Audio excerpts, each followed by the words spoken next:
Hello दोस्तों, आप सबका स्वागत है। आज हम देखने वाले हैं पशु परिचर के अंतर्गत पार्ट बी के क्वेश्चंस। तो शुरू करते हैं। किस रोग में मुर्गियों में मल के साथ रक्त आता है? तो कॉक्सियोसिस। कॉक्सियोसिस रोग में मुर्गियों में मल के साथ रक्त आता है। फिनोविस का प्रयोग किया जाता है। तो फिनोविस का प्रयोग स्तंभक अर्थात एस्ट्रीजेंट्स के रूप में प्रयोग किया जाता है। फिनोविस का प्रयोग है वो किया जाता है। तो फिनोविस का प्रयोग है स्तंभक अर्थात एस्ट्रीजेंट्स के रूप में किया जाता है। फिनोविस का प्रयोग सैलिसिलिक अम्ल का प्रयोग किया जाता है जवरोधी। काफ़ी इम्पोर्टेंट कि सैलिसिलिक अम्ल का प्रयोग किया जाता है जवरोधी, यानी जवर को उतारने में सैलिसिलिक अम्ल का प्रयोग करते हैं। अमोनिया का प्रयोग किया जाता है कपोषक के रूप में। वेरी इंपॉर्टेंट है कि अमोनिया का प्रयोग करते हैं कपोषक के रूप में, कफ के रूप में। जो कफ जम जाता है नाक में या फेफड़ों में, उसको निकालने के लिए अमोनिया का प्रयोग किया जाता है। कॉपर सल्फेट, जिंक सल्फेट लाल दवा है। ये दाहक अर्थात उत्कों को जला देने वाली औषधियाँ हैं। कॉपर सल्फेट, जिंक सल्फेट लाल दवा। कहने का मतलब है शरीर के बाहर इसका प्रयोग किया जाता है। ये दाग अर्थात उत्कों को जला देने वाली औषधियाँ होती है। कॉपर सल्फेट, जिंक सल्फेट लाल दवा। नीला थोता, जिंक सल्फेट एक फिटकरी है, ये वमनकारी है। जिंक सल्फेट ये उत्कों को जला देने वाली औषधि में भी काम आती है और जिंक सल्फेट ये वमनकारी भी है। नीला थोता का प्रयोग भी करते हैं वमनकारी में, जिंक सल्फेट का भी करते हैं, फिटकरी का भी प्रयोग करते हैं, काला नमक का भी प्रयोग करते हैं वमनकारी के रूप में। फिनोविस तारपीन का तेल प्रयोग में लिया जाता है तो कर्मीहर के रूप में, है ना। और तारपीन का तेल का प्रयोग है वो आफरा को दूर करने में भी काम ही आता है, कर्मीहर के रूप में भी काम आता है। तो फिनोविस तारपीन का तेल प्रयोग किया जाता है कर्मीहर के रूप में। फिनोविस का प्रयोग किया जाता है। स्ट्रेप्टोसाइक्लिन है, एंटीबायोटिक दवाई है ये। स्ट्रेप्टोसाइक्लिन ये एंटीबायोटिक दवाई है। स्ट्रेप्टोसाइक्लिन एक एंटीबायोटिक दवाई है। जबकि कर्मीहर दवाइयों के आप रूप में देखें तो कर्मीहर दवाई में फिनोविस और तारपीन का तेल, फिनोविस और तारपीन का तेल यही ज़्यादातर इस्तेमाल किए जाते हैं क्योंकि ये आसानी से उपलब्ध हो जाता है। फिनोविस तारपीन का तेल है वो आसानी से उपलब्ध हो जाता है, इसलिए कर्मीहर के रूप में यही ज़्यादातर इस्तेमाल करते हैं, फिनोविस और तारपीन का तेल कर्मीहर के रूप में। जबकि नीला थोता, जिंक सल्फेट और फिटकरी का प्रयोग है वमनकारी के रूप में। नीला थोता दीजिए आप, फिटकरी दीजिए, काला नमक दीजिए, उल्टी हो जाएगी। आगे देखिए, बोरिक अम्ल है जीवाणु रोधक, जबकि कार्बोलिक अम्ल है जीवाणु नाशक। देखिए, बोरिक अम्ल तो है जीवाणु रोधक के, जीवाणु को रोकने का काम करता है बोरिक अम्ल। जबकि कार्बोलिक अम्ल है तो ये कार्बोलिक अम्ल है जीवाणु नाशक। अगला है, मुख्यमंत्री पशुधन निःशुल्क दवा योजना कब शुरू की? 15 अगस्त 2012 को। मुख्यमंत्री पशुधन निःशुल्क दवा योजना शुरू की 15 अगस्त 2012 को। राजस्थान गौशाला अधिनियम कब बना? राजस्थान गौशाला अधिनियम बना 1960 में। राज्य पशुधन प्रबंधन एवं प्रशिक्षण संस्थान कहाँ है? तो राज्य पशुधन प्रबंधन एवं प्रशिक्षण संस्थान है जामडोली जयपुर में। राज्य पशुधन प्रबंधन एवं प्रशिक्षण संस्थान है जामडोली जयपुर में। राजस्थान पशुधन विकास बोर्ड का गठन कब हुआ? तो राजस्थान पशुधन विकास बोर्ड का गठन 25 मार्च 1998 में। राजस्थान पशुधन विकास बोर्ड का गठन कब हुआ? 25 मार्च 1998 में। 25 मार्च 1998 में राजस्थान पशुधन विकास बोर्ड का गठन हुआ। राज्य पशुधन प्रबंधन एवं प्रशिक्षण संस्थान कहाँ है? जामडोली जयपुर में। अगला क्वेश्चन, राजस्थान सहकारी डेयरी संघ की स्थापना कब हुई? राजस्थान सहकारी डेयरी संघ की स्थापना 31 मार्च 1977 में हुई। केंद्रीय पशु प्रजनन केंद्र कहाँ है? केंद्रीय पशु प्रजनन केंद्र सूरतगढ़ में है। राजस्थान के प्रथम ऊँटने के दूध की डेयरी, तो राजस्थान के प्रथम ऊँटने के दूध की डेयरी जोहड़बीर बीकानेर। पशुपालन विभाग की स्थापना कब हुई? पशुपालन विभाग की स्थापना 1975 जयपुर में। वेरी इंपॉर्टेंट कि पशुपालन विभाग की स्थापना 1975 जयपुर में हुई। कर्तन दांत होते हैं, कर्तन दांत निचले जबड़े में होते हैं। कर्तन दांत यानी काटने वाले दांत नीचे के जबड़े में होते हैं। कर्तन दांत ऊपर के जबड़े में नहीं होते। ऊपर का जबड़ा में डेंटल पैड होता है। ऊपर के जबड़े में जो होता है वो डेंटल पैड कहलाता है, जो कि कठोर ऊतकों का बना होता है। किसका का बना होता है? कठोर ऊतकों का बना होता है। पूछा जा सकता है डेंटल पैड किसका बना होता है? मांसपेशी का, कठोर ऊतकों का, ऐसे ऑप्शन दे सकते हैं। तो कठोर ऊतकों का बना होता है। कर्तन दांतों की संख्या कितनी होती है? कर्तन दांतों की संख्या 4 जोड़ी होती है, यानी कर्तन दांतों की संख्या 8 होती है। और कर्तन दांत सिर्फ नीचे के जबड़े में होते हैं। 8 दांत होते हैं नीचे के जबड़े में, गाय भैंस में आप देख सकते हैं। कैनाइन दांतों की संख्या कितनी होती है? कैनाइन दांतों की संख्या 4 होती है। और पालतू पशु में यानी रोमंथी पशुओं में ये जो कैनाइन दांत है ये नहीं होते हैं। प्रीमोलर दांत पाए जाते हैं दोनों जबड़ों में, यानी प्रीमोलर दांत है ये दोनों के जबड़ों में पाए जाते हैं, यानी दोनों जबड़ों में, यानी ऊपर के जबड़े में भी प्रीमोलर दांत पाए जाते हैं और निचले जबड़े में भी प्रीमोलर दांत पाए जाते हैं। और प्रीमोलर दांत होते हैं वो स्थायी अस्थायी दोनों प्रकार के होते हैं। याद रखिए, प्रीमोलर दांत स्थायी अस्थायी दोनों प्रकार के होते हैं। पूछा जा सकता है कौन से दांत स्थायी अस्थायी दोनों प्रकार के होते हैं? प्रीमोलर दांत स्थायी अस्थायी दोनों प्रकार के होते हैं। और प्रीमोलर दांतों की संख्या 12 होती है। प्रीमोलर दांतों की संख्या 12 होती है। 6 नीचे के जबड़े में होते हैं और 6 ऊपर के जबड़े में होते हैं। तो प्रीमोलर दांतों की संख्या 12 होती है। अब देखिए मोलर दांत भी दोनों ही जबड़ों में पाए जाते हैं। ऊपर के जबड़े में भी पाए जाते हैं और नीचे के जबड़े में भी पाए जाते हैं। और पूछा जाए कि कौन से दांत सिर्फ स्थायी दांत होते हैं, तो मोलर दांत सिर्फ स्थायी दांत होते हैं। मोलर दांतों की संख्या 12 होती है। 6 ऊपर के जबड़े में मोलर दांत होते हैं, 6 नीचे के जबड़े में मोलर दांत होते हैं। 6 ऊपर के जबड़े में प्रीमोलर दांत होते हैं, 6 नीचे के जबड़े में प्रीमोलर दांत होते हैं। तो प्रीमोलर और मोलर दांतों की संख्या 12 होती है, अर्थात ये दोनों मिलाकर हो जाते हैं 24 दांत। कौन से दांत सिर्फ स्थायी होते हैं? तो मोलर दांत सिर्फ स्थायी होते हैं। प्रीमोलर और मोलर दांतों को सम्मिलित रूप से क्या कहते हैं? तो प्रीमोलर एमोलर दांतों को सम्मिलित रूप से कहते हैं कपोल दांत, यानी प्रीमोलर प्लस मोलर दांतों को क्या कहते हैं? कपोल दांत कहते हैं। स्थायी दांतों का सूत्र क्या है? तो स्थायी दांतों का सूत्र है 0/4 IC plus 0/0 C plus 3/3 PM plus 3/3 M, यानी 0/4 है ये तो है इंसाइजर दांत, 0/0 है ये कैनाइन दांत। क्योंकि गाय भैंस में आपको पता है, भेड़ बकरीन में पता है, आपको पता है कि इनमें कैनाइन दांत नहीं होते हैं।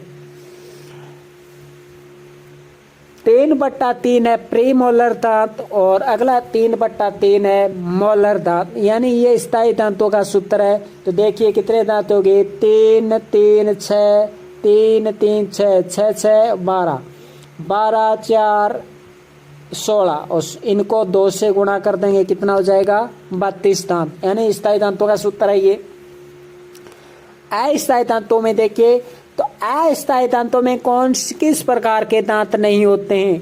पूछा जाएगा अस्थायी दांतों में किस प्रकार के दांत नहीं होते हैं, तो आपको उत्तर देना है मोलर दांत नहीं होते हैं। स्थायी दांतों में कौन से दांत नहीं होते आपसे पूछा जाएगा? इंसाइजर दांत, प्रीमोलर दांत, मोलर दांत, या मोलर दांत प्लस इंसाइजर दांत। तो इसका सही आंसर हो जाएगा मोलर दांत नहीं होते हैं, क्योंकि मोलर दांत नहीं होते अस्थायी दांतों में। क्यों नहीं होते हैं मोलर दांत अस्थायी दांतों में? क्योंकि मोलर दांत सिर्फ स्थायी होते हैं, इसलिए अस्थायी दांतों की संख्या में ये शामिल नहीं होंगे। तो सूत्र है 0/4 I plus 0/0 C plus 3/3 PM plus 0/0 M।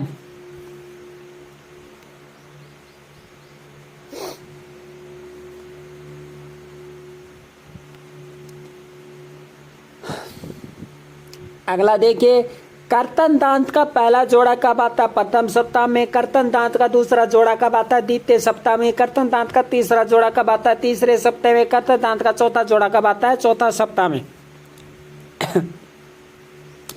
लेकिन ये तो है कर्तन दांत का अस्थायी जोड़ा।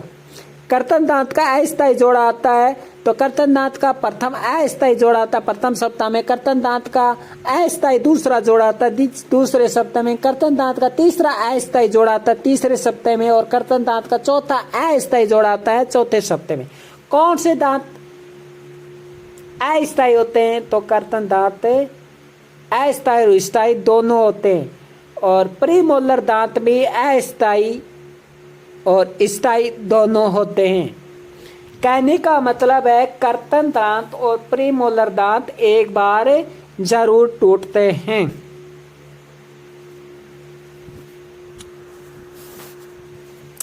अब देखिए, कर्तन दांत का स्थायी कर्तन दांत का पहला जोड़ा 2 से 2.5 वर्ष में। स्थायी दांत का कर्तन दांत का दूसरा जोड़ा 2.5 से 3 वर्ष में। स्थायी कर्तन दांत का तीसरा जोड़ा 3 से 3.5 वर्ष में। और स्थायी कर्तन दांत का चौथा जोड़ा 4 से 4.5 वर्ष में। अर्थात आपको 2 से 2.5 पहला, 2.5 से 3 दूसरा, 3 से 3.5 तीसरा, 4 से 4.5 चौथा।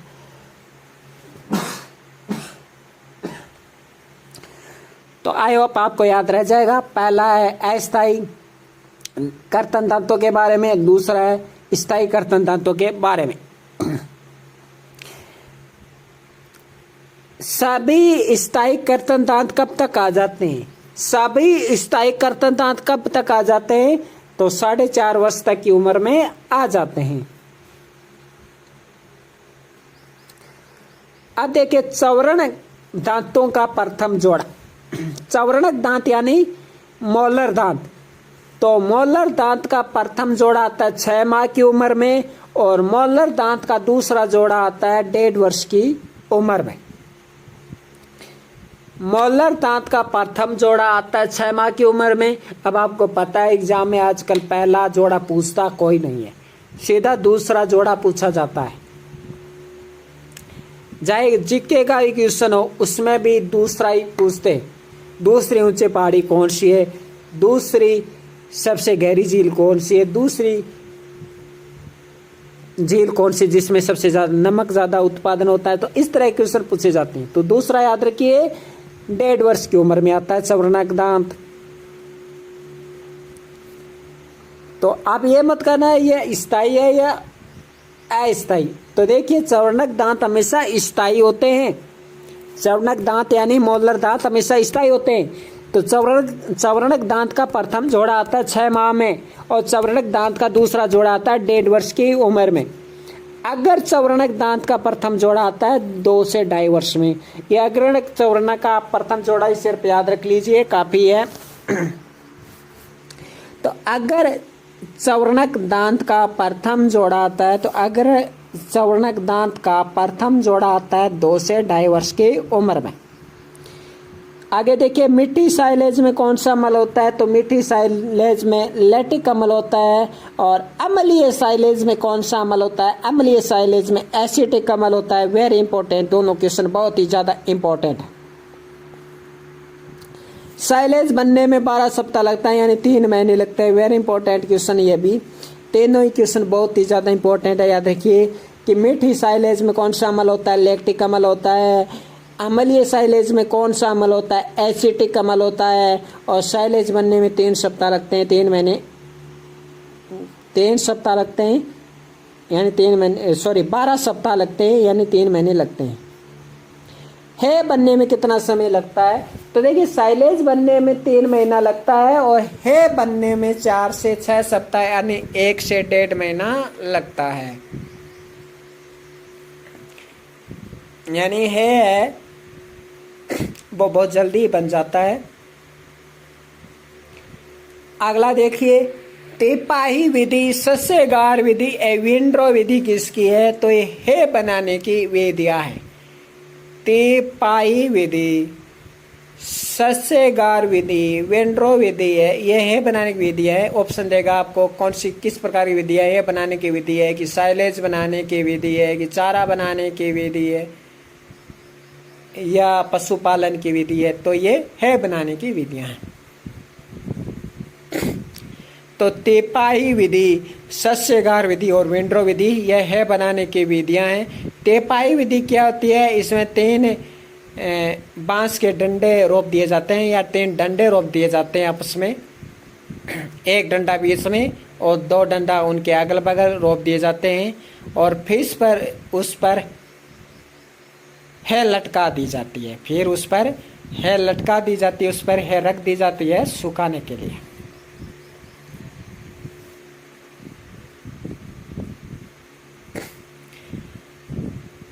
सस्यगार विधि में क्या होता है, तो सस्यगार विधि में जो है वो जमीन पर रख दी जाती है और नीचे की तरफ गड्ढे कर दिए जाते हैं और उस गड्ढों में गर्म हवा प्रवाहित की जाती है, इसे सस्यगार विधि कहते हैं। और विंड्रो विधि क्या होती है कि है को कतारों में रख दिया जाता है, कतारों में रख दिया जाता है और कतारों में रखकर सुखाया जाता है। पशु को कुल आहार का कितना प्रतिशत साइलेज चारा देना चाहिए, तो पशु को 1/3% साइलेज चारा देना चाहिए और यह चारा देना चाहिए 3 से 4%।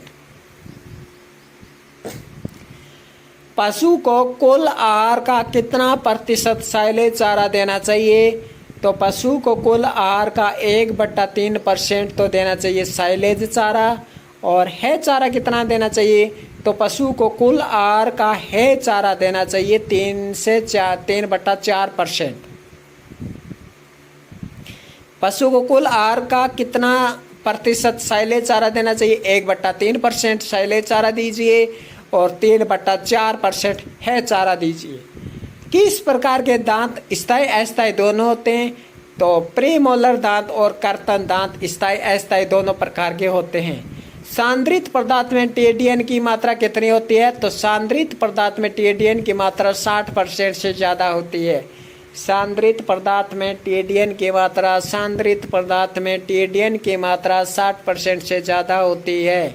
सांद्रित पदार्थ में टीडीएन की मात्रा 60% से ज़्यादा होती है। राफेज में क्रूड रेशा कितना होता है, 18% से अधिक। राफेज में क्रूड रेशा कितना होता है, 18% से ज़्यादा होता है। कौन सा एक किण्वित उत्पाद है साइलेज?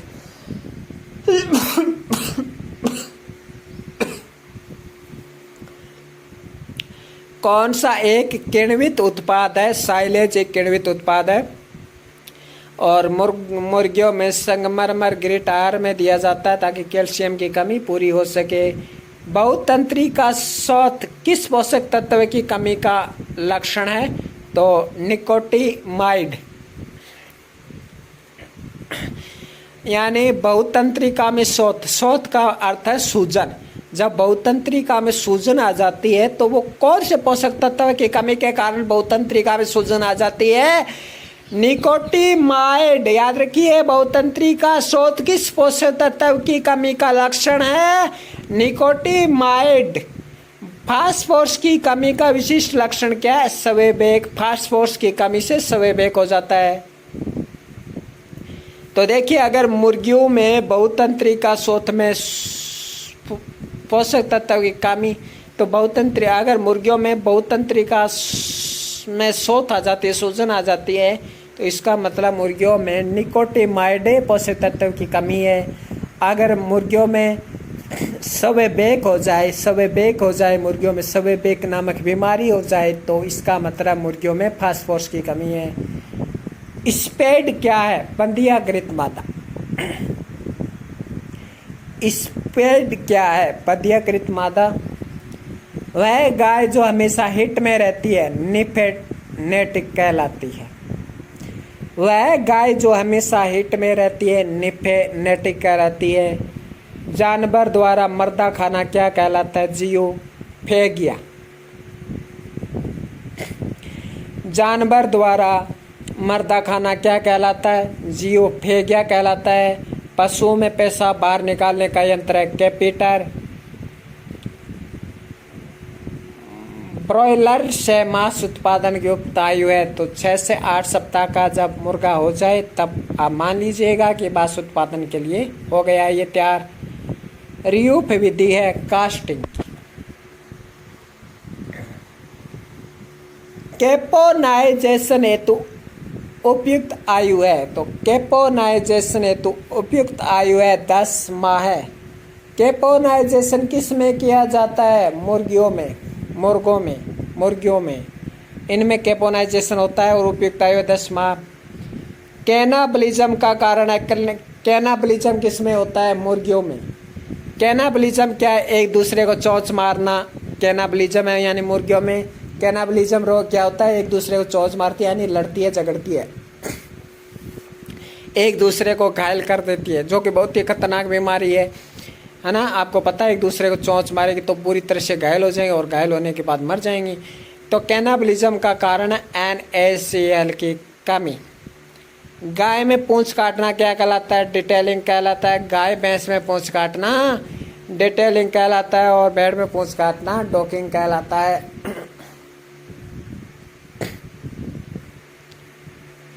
और मुर्गियों की चोंच काटना डिबिगिंग कहलाता है। मुर्गियों की चोंच काटना डिबकिंग कहलाता है। क्या कहलाता है? डिबकिंग कहलाता है मुर्गियों की चोंच काटना। मुर्गियों की चोंच है वो 1 महीने बाद काटी जाती है और 1/4% यानी 100 में से 25% चोंच काटी जाती है, 20 से 25% है चोंच काटी जाती है। दूध दोहन का प्रकार क्या कहलाता है? नकलिंग। देखिए ये नकलिंग क्या है? नकलिंग क्या है? ये दूध दोहन का एक प्रकार है, ये भी दूध दोहने का एक प्रकार है।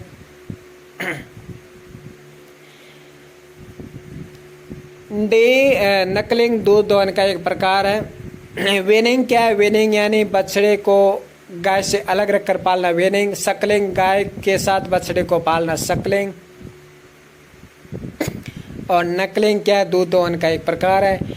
डी हॉर्निंग के लिए उपयुक्त आयु मानी जाती है 1 से 2 सप्ताह, यानी सींग रोदन के लिए उपयुक्त आयु मानी जाती है 1 से 2 सप्ताह। मुर्गियों में चोंच काटने को क्या कहते हैं? डिपिकिंग कहते हैं, हम देख चुके हैं। मुर्गियों में डिपिकिंग कब की जाती है? 1 माह में, ये हम देख चुके हैं। दूध का पाश्चुरीकरण दक्षता परीक्षण फास्फेटेज, वेरी इंपॉर्टेंट। दूध का पाश्चुरीकरण दक्षता परीक्षण है। जो ये परीक्षण होते हैं ना, और जो ये विधियाँ होती हैं, इनका कम से कम 3 से 4 क्वेश्चन बनेंगे, तो वेरी इंपॉर्टेंट होते हैं। ये दूध का पाश्चुरीकरण का दक्षता परीक्षण है फास्फेटेज। तो आइए एक बार हम ऊपर से जल्दी देखते हैं। कैपोनाइजेशन हेतु उपयुक्त आयु है 10 माह है। कैपोनाइजेशन हेतु उपयुक्त आयु क्या है? 10 माह है। कैनाबलिज्म का कारण है NaCl की कमी। गाय में पूंछ काटना डिटेलिंग। दूध दोहन का प्रकार इनमें है क्या है? नकलिंग। डी हॉर्निंग के लिए उपयुक्त आयु मानी जाती है 1 से 2 सप्ताह। मुर्गियों में चोंच काटने को कहते हैं डिपकिंग। मुर्गियों में डिपकिंग की जाती है 1 माह में। दूध का पाश्चुरीकरण दक्षता परीक्षण है, तो दूध का पाश्चुरीकरण दक्षता परीक्षण है फास्फेटेज। बहुतंत्री का शोध किस पोषक तत्व की कमी के कारण होता है? निकोटिमाइड। फास्फोरस की कमी का विशिष्ट लक्षण क्या है? स्वेबेक। स्पेड क्या है? बधियाकृत मादा। वह गाय जो हमेशा हिट में रहती है निम्फेनेटिक। जानवर द्वारा मरता खाना क्या कहलाता है? जियोपेगिया। पशुओं में पेशाब बाहर निकालने का यंत्र है कैपीटर। बॉयलर में मांस उत्पादन की उपयुक्त आयु क्या है? 6 से 8 सप्ताह। रियूप विधि क्या है? कास्टिंग की है। बनाने में कितना समय लगता है? 4 से 6 सप्ताह। तिपाही विधि, सस्यगार विधि, विंड्रो विधि क्या है? बनाने की विधियां हैं। पशु को कुल आहार का कितना प्रतिशत साइलेज चारा देना चाहिए? 1/3%। है चारा कितना देना चाहिए? 3 से 4%, 3/4%। और साइलेज चारा 1/3%। किस प्रकार के दांत स्थायी अस्थायी दोनों प्रकार के होते हैं? तो प्रीमोलर और इंसाइजर दांत दोनों अस्थायी दोनों प्रकार के होते हैं। सांद्रित पदार्थ में टीएडीएन की प्रतिशत मात्रा कितनी होती है? 60% से ज़्यादा होती है। सांद्रित पदार्थ में टीएडीएन की मात्रा 60% से ज़्यादा होती है। राफेज में क्रूड रेशा कितना होता है? राफेज में क्रूड रेशा 60% से ज़्यादा होता है। कौन सा एक किण्वित उत्पाद है? साइलेज एक किण्वित उत्पाद है। मुर्गियों में संगमर ग्रेड क्यों दिया जाता है? कैल्शियम की कमी को पूरा करने के लिए। कर्तन दांत का पहला जोड़ा प्रथम सप्ताह, कर्तन दांत का दूसरा जोड़ा तृतीय सप्ताह, कर्तन दांत का तीसरा जोड़ा तृतीय सप्ताह, उच्च कर्तन दांत का चौथा जोड़ा चौथा सप्ताह। लेकिन ये सभी अस्थायी जोड़े हैं। अब देखिए, कर्तन दांत का पहला स्थायी जोड़ा 2 से 2.5 वर्ष, कर्तन दांत का दूसरा स्थायी जोड़ा 2.5 से 3 वर्ष, कर्तन दांत का तीसरा स्थायी जोड़ा 3 से 3.5 वर्ष और कर्तन दांत का चौथा स्थायी जोड़ा 4 से 4.5 वर्ष।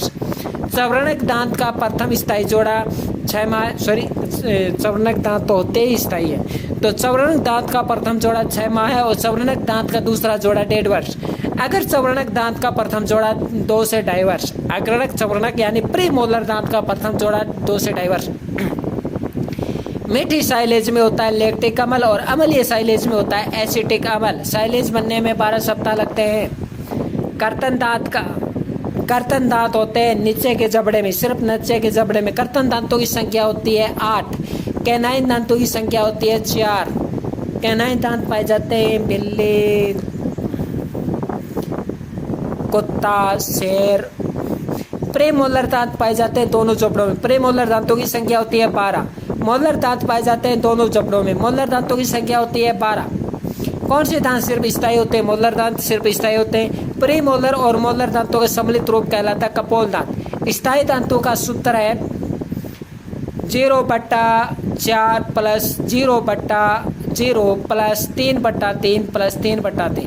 अस्थायी दांतों का सूत्र है 0/4 + 0/0 + 3/3 + 0/0। याद करने का तरीका क्या है? याद करने का तरीका सिंपल है कि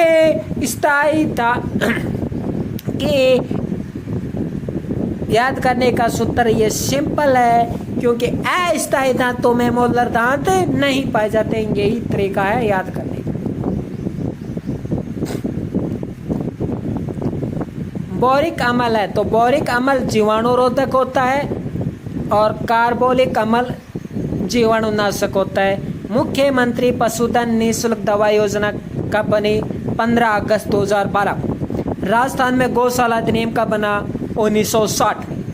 राज्य पशुधन प्रबंधन एवं प्रशिक्षण संस्थान कहाँ है? जामडोली, जयपुर में। राजस्थान पशुधन विकास बोर्ड का गठन कब हुआ? 25 मार्च 1998 में। राजस्थान सहकारी डेयरी संघ की स्थापना कब हुई? 31 मार्च 1977 में। केंद्रीय पशु प्रजनन केंद्र सूरतगढ़ में। राजस्थान के प्रथम ऊँटनी के दूध की डेयरी कहाँ है? जोहड़बेड़ में। और पशुपालन विभाग की स्थापना कब हुई? 1975, जयपुर में। किस रोग में मुर्गियों में मल के साथ रक्त आता है? कॉक्सियोसिस। फिनोविस का प्रयोग किया जाता है। इसे पेचिश रोग भी कहते हैं। कॉक्सियोसिस को पेचिश रोग भी कहते हैं। इसमें क्या होता है? खूनी पेचिश भी कहते हैं। कॉक्सियोसिस को खूनी पेचिश भी कहते हैं। इसमें क्या होता है कि मुर्गियों में मल के साथ रक्त आता है। फिनोविस का प्रयोग किया जाता है स्तंभक एस्ट्रीजेंट्स के रूप में। वेरी इंपॉर्टेंट है ये। सैलिसिलिक अम्ल का प्रयोग किया जाता है जबरोधी। Very important. अमोनिया का प्रयोग किया जाता है कपोषक के रूप में। Very important. और दाहक उत्तकों को जला देने वाली दवाइयाँ हैं कॉपर सल्फेट, जिंक सल्फेट, लाल दवा। ये इतना इंपॉर्टेंट नहीं है। नीला थोथा का प्रयोग वमनकारी, जिंक सल्फेट, वमनकारी फिटकरी और काला नमक दे सकते हैं। वमनकारी ये बहुत ही ज़्यादा इंपॉर्टेंट है। फिनोविस तारपीन का प्रयोग करते हैं कर्मियर के रूप में। ये भी ठीक है। स्ट्रेप्टोसाइक्लिन है, एंटीबायोटिक दवा है। ये वो काफ़ी इंपॉर्टेंट है। तो आज के लिए इतना ही। धन्यवाद।